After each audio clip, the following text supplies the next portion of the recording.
Olá, queridos. Vamos à nossa matéria de teoria da liderança.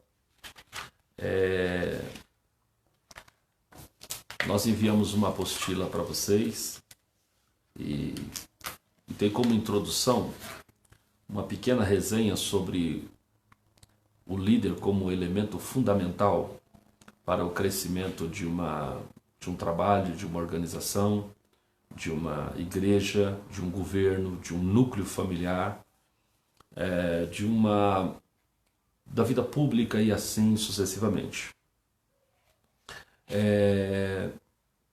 Eu tenho um exemplo que eu quero compartilhar com vocês. A gente usa essas nossas videoaulas de modo prático, porque nem sempre os conteúdos escritos eles são suficientemente claros. Algumas apostilas são bastante difíceis, inclusive, eu reconheço. Mas a gente usa essas videoaulas para oferecer uma panorâmica para todos vocês, um pouco mais aclarada, um pouco mais que seja mais próximo, digamos assim, da nossa realidade. Então, o papel de uma liderança eficaz passa também pela capacidade que cada um desses líderes tem de se dedicar àquele liderado. Vamos a um exemplo muito, muito importante. A gente olha para Davi, e Davi tem uma história de vida que é um exemplo, na minha visão, de liderança eficaz. Davi foi forjado pela vida de muito, muito cedo a situações que foram terríveis, terríveis, porque o Davi teve acesso ao pior das situações que levaram o Davi a forçadamente se tornar um sujeito maduro. Veja, se a gente olhar para a cronologia da vida do Davi, e a gente faz a cronologia da vida do Davi de trás para frente, né? Davi reinou, morreu com 70 anos, reinou 37 anos em Hebrom, mais 33 anos em Hebrom, 33 anos em Jerusalém, 7 anos em Hebrom, que dá 40 anos. Passa 10 anos de deserto, que dá. Então ele assumiu o trono aos 30 anos, mas ele vai para o deserto e fica mais 10 anos de deserto antes de assumir o trono. Ou seja, ele vai para o deserto aos 20 anos de idade. 3 anos antes de ir para o deserto, ele tem a famosa batalha do Vale do Carvalho, onde ele encontra-se com o gigante Golias. E depois a gente volta um pouco mais. Davi, aos 14 anos de idade, aproximadamente, recebe a visita do profeta Samuel. Então, Israel estava vivendo um vácuo de liderança gigantesco a essa época. Deus já tinha desistido do líder de Israel, que era o Saul. Ainda que esse líder estivesse exercendo a sua liderança em Israel, na plenitude da sua liderança, mas Deus já havia desistido dele. E esse é um ponto importante. Não significa que o fato de estar num determinado local, que Deus apoia aquele nosso trabalho. Existem muitas pessoas que estão em determinadas posições, mas diante de Deus já não estão mais, né? Numa dessas orações que o Samuel faz ao Senhor Deus, pelo Saul, que era o rei de Israel, a terra do Samuel, o Senhor Deus disse para o Samuel: até quando tu terás dó de Saul, se eu já não tenho mais? Se eu já o rejeitei? E aí nesse momento Deus disse, enche o teu vaso, a tua almotólea de azeite, vem, que eu enviar-te-ei a Jessé o belemita, porque dentre os seus filhos eu tenho me provido de um rei. E lá vai então Samuel para encontrar com o jovem que Deus havia escolhido, que estava na casa do Jessé. Existem alguns intérpretes da palavra de Deus que sugerem, e eu vou repetir, sugerem que uma das razões, por que sugestão? Porque não está muito claro na Bíblia. E quando não está muito claro na Bíblia, é apenas uma sugestão, é apenas uma intuição. A gente só pode afirmar com categoria, aliás, de maneira categórica, sobre uma informação bíblica, se a Bíblia categoricamente diz que essa informação é assim. Senão, é apenas uma intuição ou uma hipótese. Enfim, o Davi é considerado, então, a hipótese de que Davi não tenha sido convidado inicialmente para aquele culto na casa do Jessé, porque Davi talvez não tenha sido filho legítimo do casal Jessé e esposa, como os outros, como Eliabe, Abinadab, Samá e os outros. Sugerem que o Davi seja filho de uma prostituta, ou talvez de uma outra mulher, que não fazia mais parte que não fazia parte do vínculo, que não era esposa do Jessé. As pessoas normalmente que usam essa informação costumam usar como base, ainda que frágil, da sua interpretação, a oração do Salmo 51, quando Davi peca contra Betseba, que o profeta Natan vai repreendê-lo. O Davi faz a seguinte oração: tem misericórdia de mim, ó Deus, segundo a multidão das tuas misericórdias, apaga as minhas transgressões. E aí, em dado momento da oração, ele diz: porque eis que em iniquidade eu fui formado, e em pecado me concebeu a minha mãe. É uma informação do texto que pode sim sugerir, e só isso, sugerir. Porque também Davi pode estar usando essa expressão, em pecado me concebeu a minha mãe, naquela ideia bíblica de que todos pecaram e destituídos foram da glória de Deus.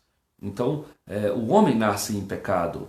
Então, talvez seja isso também, que também é uma hipótese. Mas, enfim, esse detalhe da vida de Davi não interfere muito na questão que a gente vai abordar sobre a liderança exercida por Davi. Certo é que o Davi, ele é um pastor, ele está no campo, isso é importante. E ele é um pastor de poucas ovelhas, né?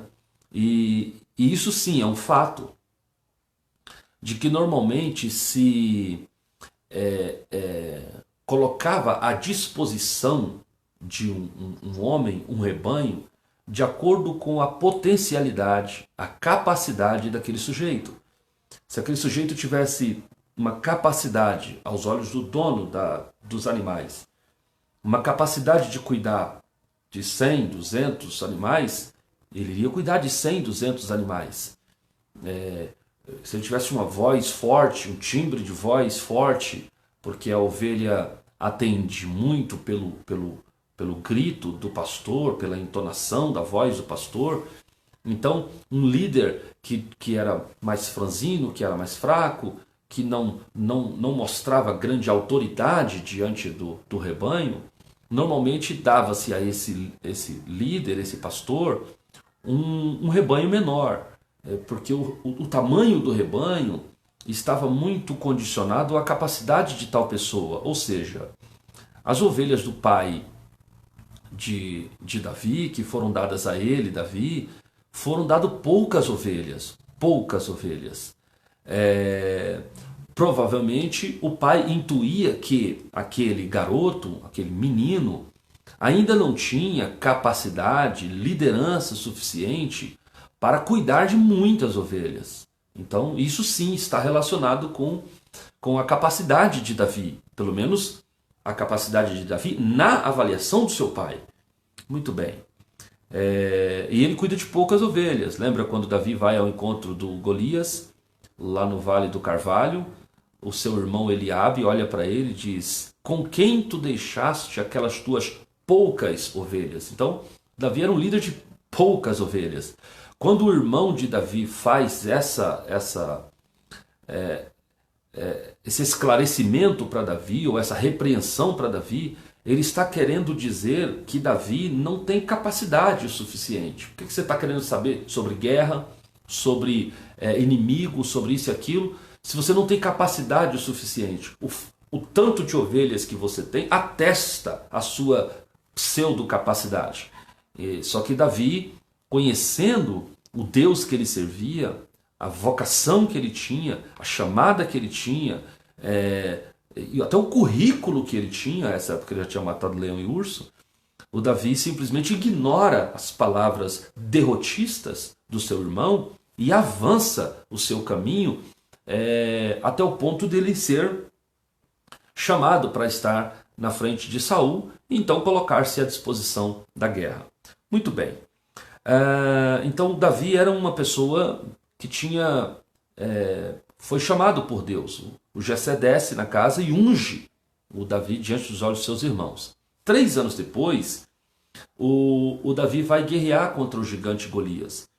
Mas entre a unção e a batalha 3 anos depois contra o gigante Golias, nesses 3 anos, aconteceram 3 fatores absurdamente extraordinários. O primeiro fator foram 2 guerras e uma honra, né?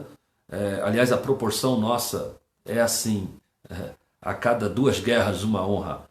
E Davi tem a primeira guerra, e a primeira guerra é contra nada mais, nada menos do que o leão, né? Davi encontra-se com o leão, salva a ovelha da boca do leão e mata o leão, né? Depois, tempos depois, meses depois, não sei, ele encontra-se com o urso e faz da mesma maneira, né?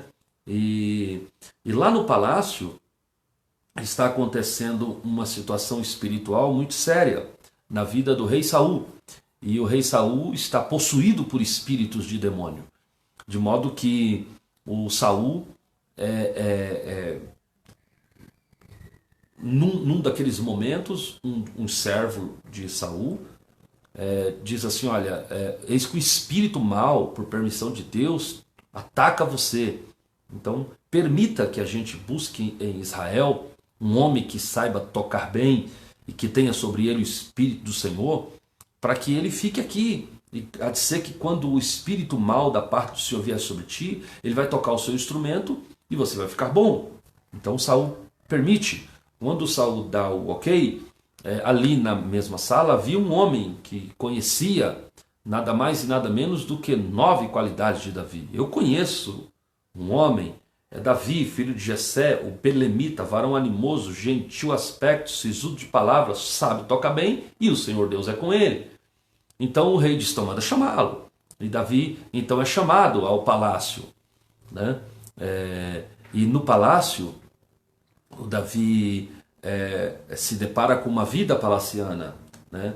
Ele fica lá no seu quarto, numa das raras oportunidades de manter uma vida de santificação, até porque quando Davi fosse chamado ao serviço, seria para expulsar demônio. Então Davi tem uma chance de viver um período de santificação extraordinário ali no palácio. E ele toca, e o Espírito de Deus é com Davi, e os espíritos imundos saem do rei Saul. Esse é o trabalho, essa é a função de Davi. Mas ali no palácio, Davi conhece o assentar e levantar dos servos. Ali no palácio, Davi conhece o modo de comer, o modo de se vestir, sabe, a cama do palácio. Davi tem acesso a toda a liturgia do cargo de Saul, né? Deus estava dando a oportunidade para aquele jovem ainda de menor, né, o Davi, conhecer aquilo que Davi iria exercer um dia. Então eu fico imaginando Davi andando por aquele palácio, sabendo que ele tinha promessa de Deus de um dia estar ali, ser o rei daquilo tudo, né? Então eu vejo que foi uma grande oportunidade que Deus deu a Davi para que ele pudesse de fato crescer durante aquele período. E depois o Saul manda chamá-lo, dispensa ele porque estão indo à guerra.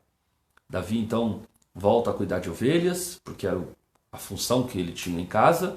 40 dias depois, o pai dele, vendo a agonia do filho, pede para que ele vá à guerra. Davi vai à batalha, vocês já conhecem a história, né? Não faz o menor sentido falar todos os aspectos que cercaram a grande batalha do Vale do Carvalho.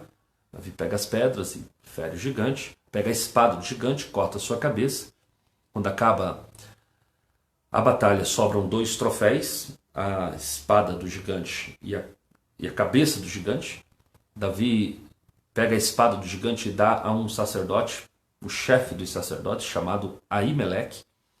E o Aimeleque leva essa espada, consagra ela ao Senhor.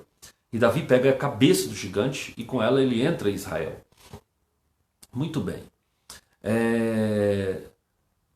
Quando Davi entra em Israel junto com Saul e os generais, as mulheres saíram-lhes ao encontro, né? E quando elas veem o jovem Davi com a cabeça do gigante nas mãos, elas são inspiradas a um cântico. O cântico dizia mais ou menos assim: Saul feriu aos seus milhares, mas Davi os seus 10 milhares. E esse cântico, a composição desse cântico, mexeu com os demônios que atormentavam Saul, né? Com seu orgulho. E a Bíblia diz que o Saul, ao ouvir aquilo, disse: deram 1000 a mim e 10.000 a Davi, que mais falta a esse a não ser o trono? E o texto diz que desde aquele dia em diante, o Saul teve Davi sob suspeita. Ou seja, Davi começou muito mal do ponto de vista da sua liderança, mas tinha um prêmio. O prêmio prometido ao soldado que pudesse guerrear por Israel contra o gigante Golias era, primeiro, a isenção de impostos para a família inteira. E segundo, era casar-se com a filha do rei, a princesa Mical. E Saul, o rei, cumpre a promessa. E Davi, do alto dos seus 17 anos de idade, 17 para 18 anos, ele casa-se com a filha do rei Saul, né? Por ser um homem de guerra, por ser ainda muito jovem, mas muito voluntarioso, guerreiro, aclamado pelas mulheres, aclamado pela multidão, um homem absolutamente respeitado, mesmo aos 18 anos de idade, o Saul então lhe confere o generalato de das tropas de Israel.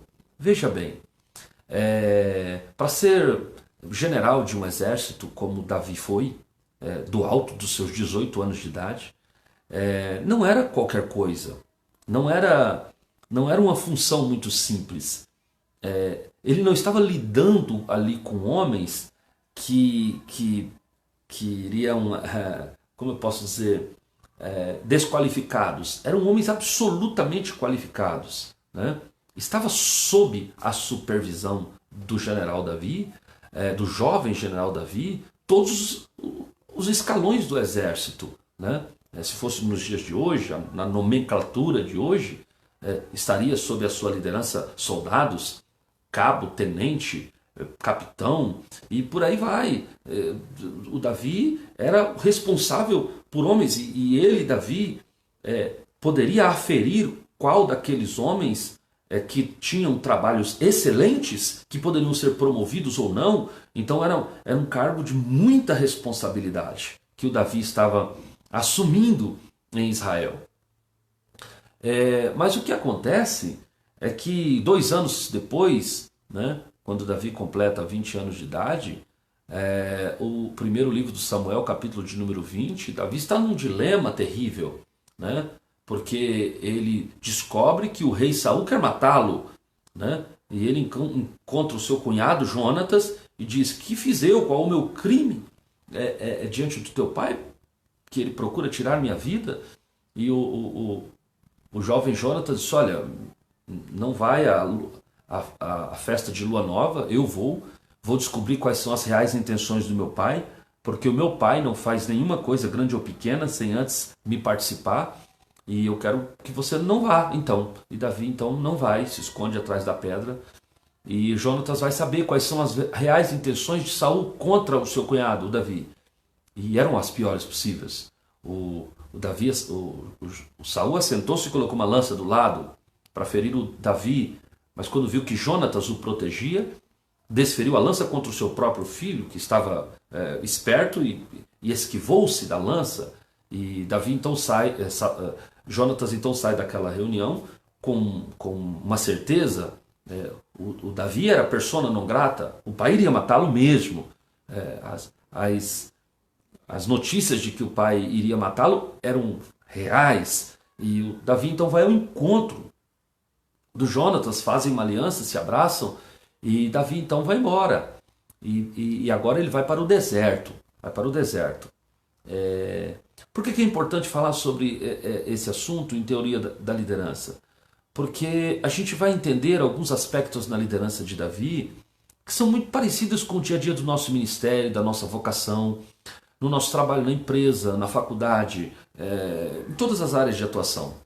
Davi, antes disso, ele passa na casa do sacerdote Aimeleque e acontece ali uma tragédia das mais absurdas possíveis. Né? Naquela época, a casa sacerdotal era uma casa de muito respeito. Né? Então, de modo que se algum servo de Saul fizesse alguma coisa que não fosse muito republicana, muito correta, ele normalmente pedia para que esse servo que errou pudesse ficar na casa do sacerdote por um determinado tempo. Era uma forma dele aprender as regras, o regramento da vida, porque ali tinha hora para acordar, para levantar, para comer, hora de orações, e tinha toda uma ritualística que os sacerdotes tinham. E um tal de Doeg, o Edumeu, que a Bíblia diz que era um dos mais poderosos pastores de Saul, ele, não sei o que ele fez com Saul, porque o Saul simplesmente manda esse homem para a casa de Aimeleque, o sacerdote.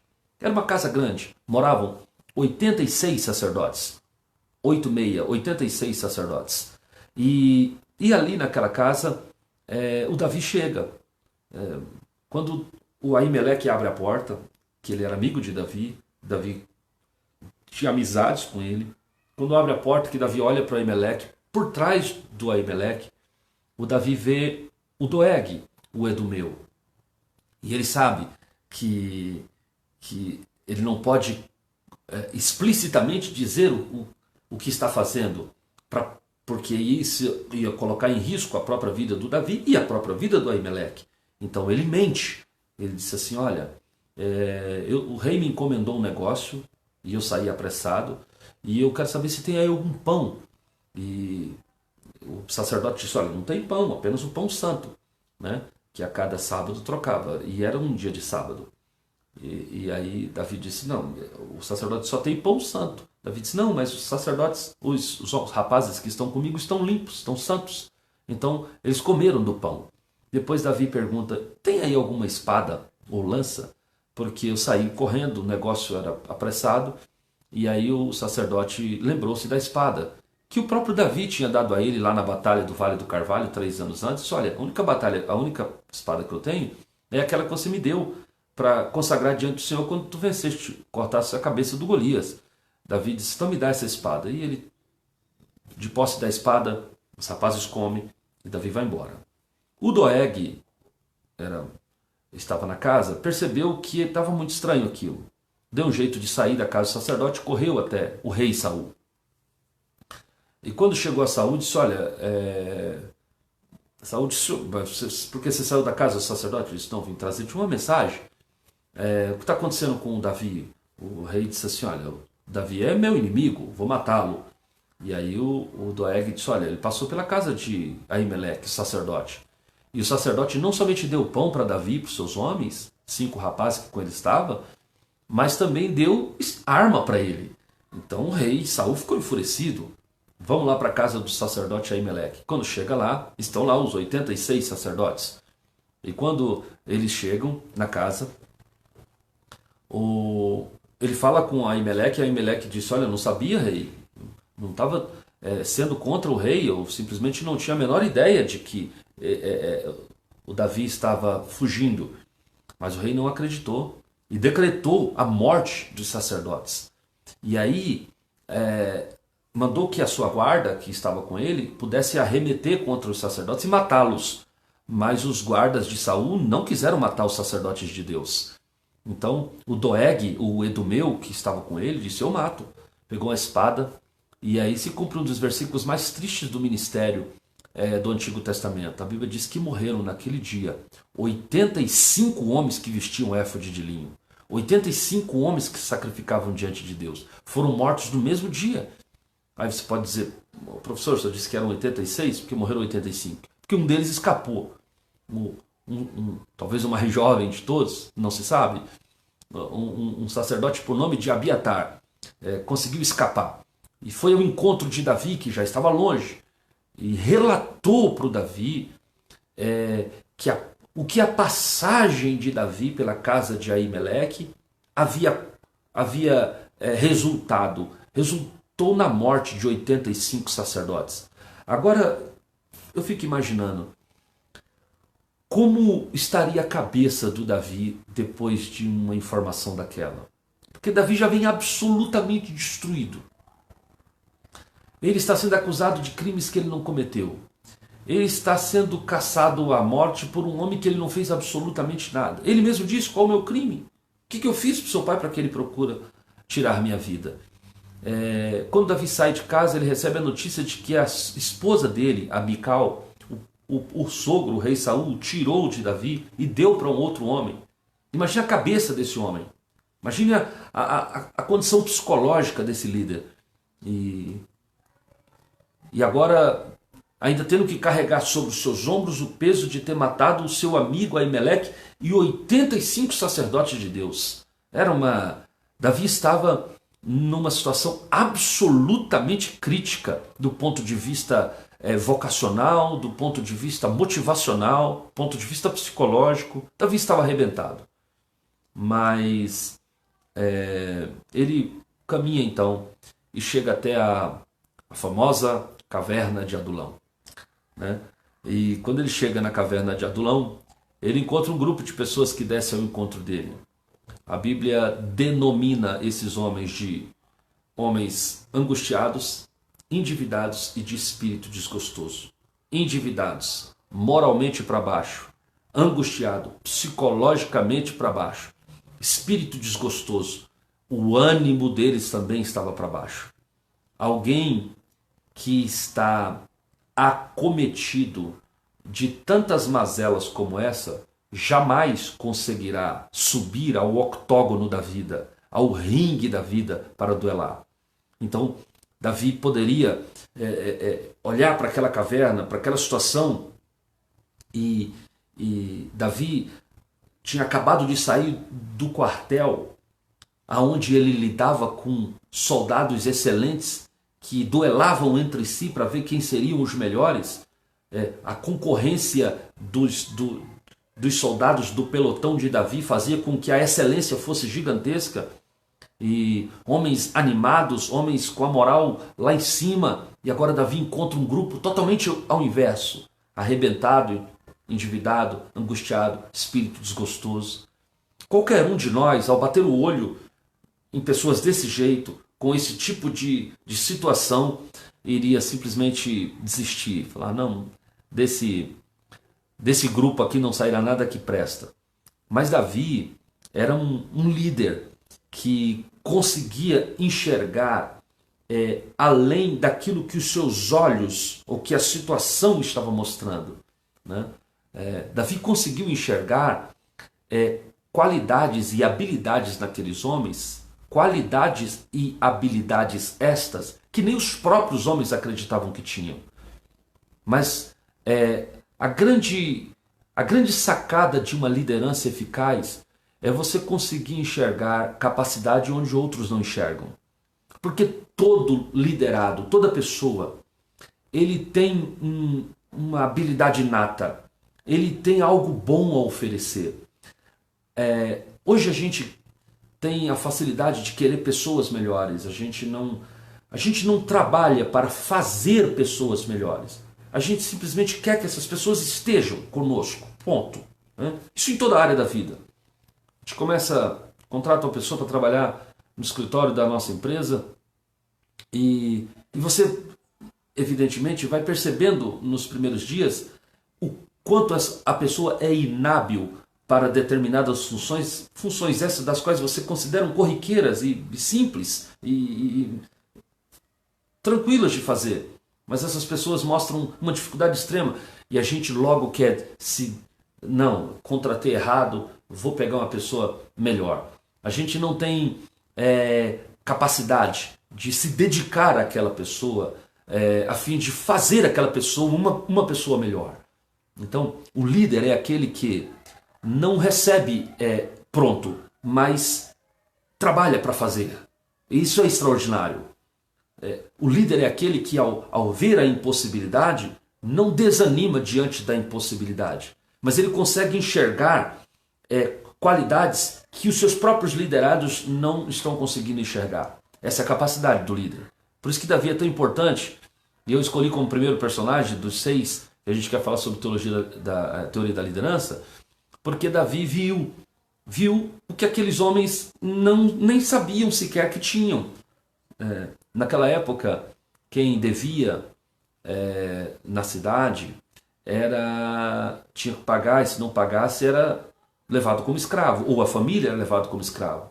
Então o que esses homens faziam? Eles forjavam a sua própria morte e fugiam para a caverna de Adulão, para a cordilheira de montanhas onde estavam as cavernas de Adulão, que não ficava longe de Jerusalém, apenas 25 quilômetros.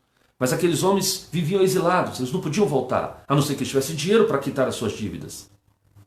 E a desesperança de ter que deixar a família, esses homens estavam psicologicamente derrotados.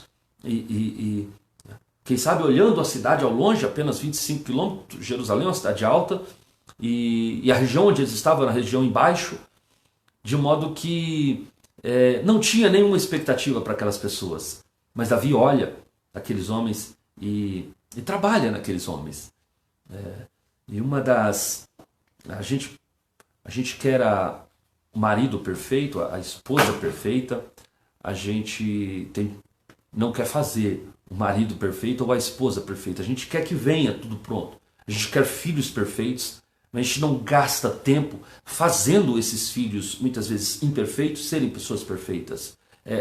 Pessoas que estão arrebentadas, amigos, a gente simplesmente não sentindo mais prazer em determinadas amizades, a gente simplesmente as troca e não ajuda e não transforma aquela pessoa mal-humorada e não trabalha para que aquela pessoa tão desanimada volte a ser uma pessoa agradável que nos fez ter amizade com ela. Então, a teoria da liderança em Davi mostra um homem que não esperava que as coisas acontecessem, mas fazia as coisas acontecerem. Então aquele grupo que nesse capítulo ele tem o nome de pessoas angustiadas, endividadas e de espírito desgostoso, esse mesmo grupo, ali na frente, nós vamos vê-lo de novo com Davi, só que eles não terão mais esse nome, né?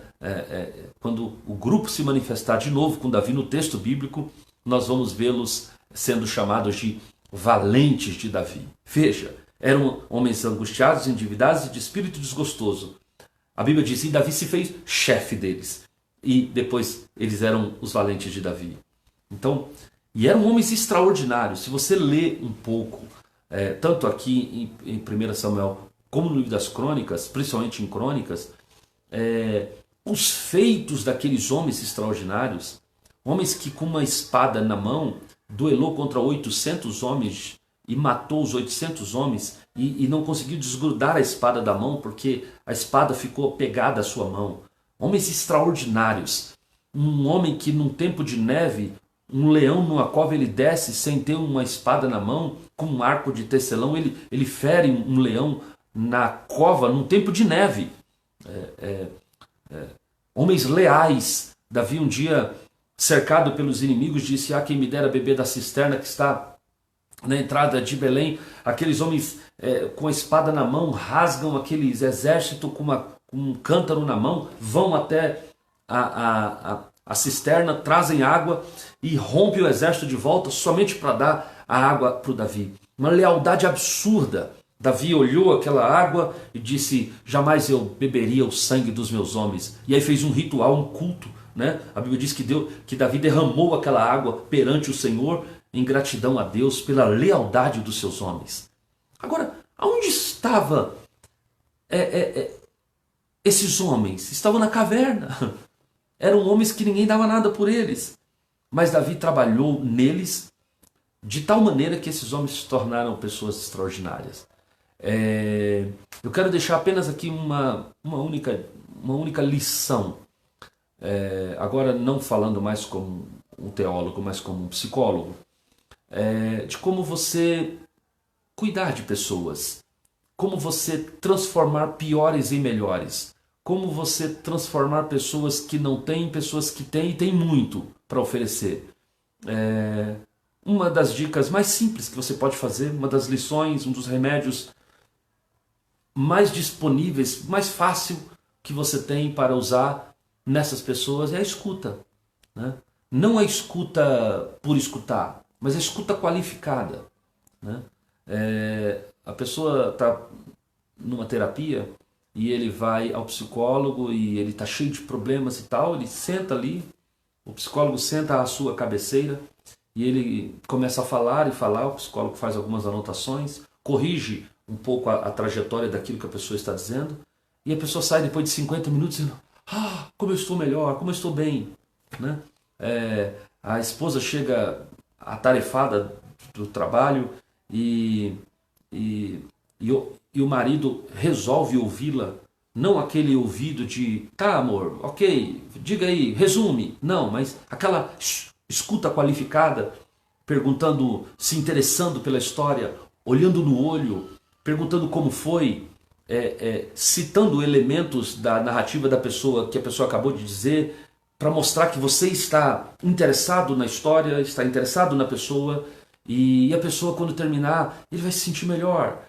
O restante da tarde da pessoa será muito melhor, porque você ofereceu ouvidos, porque você escutou, né? Por isso que é tão bom orar. A gente fala com Deus, Ele nos ouve, e a gente sai melhor na oração, da oração, e assim sucessivamente. Davi, com aqueles 400 homens, naqueles 10 anos que eles andaram juntos, Davi ouviu aquelas pessoas, Davi curou aquelas pessoas. Enquanto eles falavam, a angústia, o fardo, a impaciência, todos os sentimentos ruins que estavam nas pessoas iam saindo delas. E Davi, como um líder, escutava.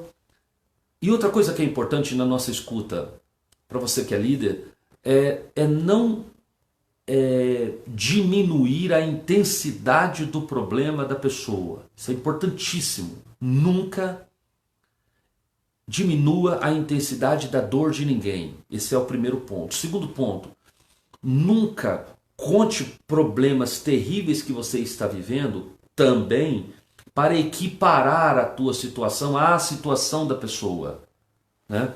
Tem gente que vai contar uma desgraça para alguém e a pessoa vai escutar a história e, enquanto escuta, vai curar essa pessoa, porque essa pessoa vai conseguir tirar muita angústia do coração para falar para ele.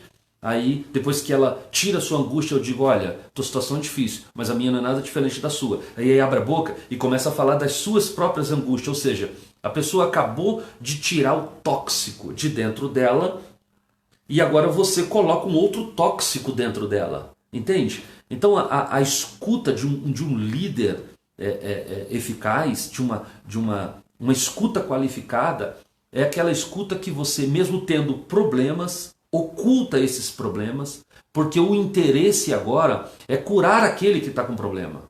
Consegue entender isso? Por exemplo, quando um filho chega pedindo alguma coisa para o pai nunca vai oferecer ao filho uma situação que seja pior do que aquela que o filho está passando. porque senão você não está ajudando em nada. Né? E se tinha alguém naquela caverna de Adulão que tinha problemas gigantescos, era o Davi. Um homem que tinha a unção de Deus, matou o gigante, matou o leão, matou o urso, casou com a filha, perdeu tudo, perdeu tudo. Está na caverna com 400 homens angustiados, endividados e de espírito desgostoso. Sem esposa, a esposa foi dada a outro, o cara estava na pior. Mas ele, em nenhum momento, ele mostrava isso. Sempre quando alguém... eu imagino qual era o discurso de Davi. Davi lembrava-se das coisas boas que Deus tinha para a vida dele. Davi olhava para aqueles homens e dizia, olha, você está aqui por causa de dívida, mas eu estou aqui porque eu tenho uma promessa de Deus. E Deus vai me levar ao trono de Israel. E quando eu levar o trono, Deus me levar ao trono de Israel, se tem uma pessoa que pode te ajudar nessa questão da dívida, sou eu. Então, essas pessoas foram recobrando a esperança, recobrando a confiança, recobrando a motivação. E quando as pessoas recobram tudo isso, aí aquelas habilidades que estavam ocultadas por conta da angústia, por conta de uma série de fatores, elas começam a emergir de novo.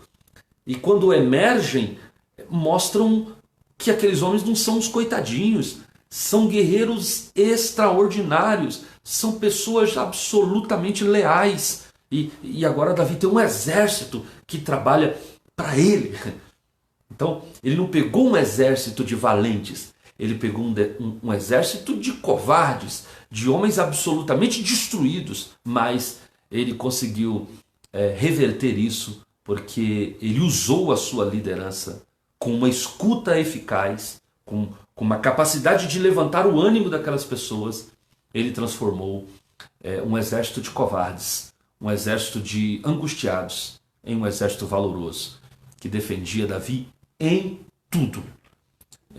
A teoria da liderança de Davi mostra que quando não se tem um bom exército, mas só se tem um bocado de cabeças de bagres, são esses cabeças de bagres que serão o meu excelente exército.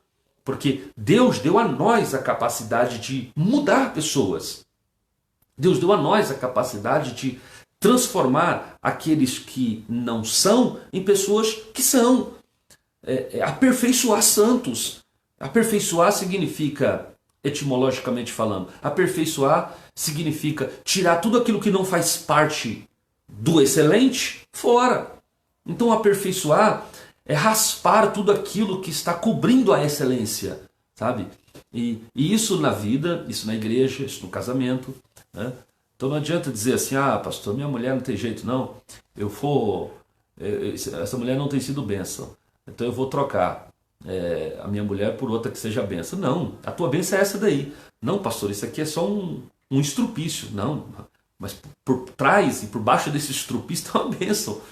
É que muitos de nós não queremos trabalhar nesse estrupício para que ele vire uma bênção. Então a gente reclama, não, eu quero uma bênção. Não, a bênção já está aí. É que falta a nós disposição, capacidade, desvelo, habilidades para fazer com que esse estrupício se torne alguém absolutamente extraordinário.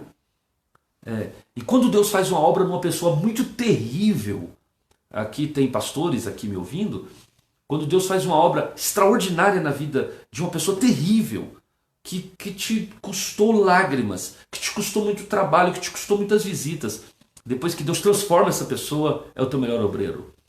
É a pessoa mais leal, é a pessoa mais que vai te ajudar em tudo. É a bênção de Deus para a tua vida e para o teu ministério, porque você gastou tempo fazendo essa pessoa.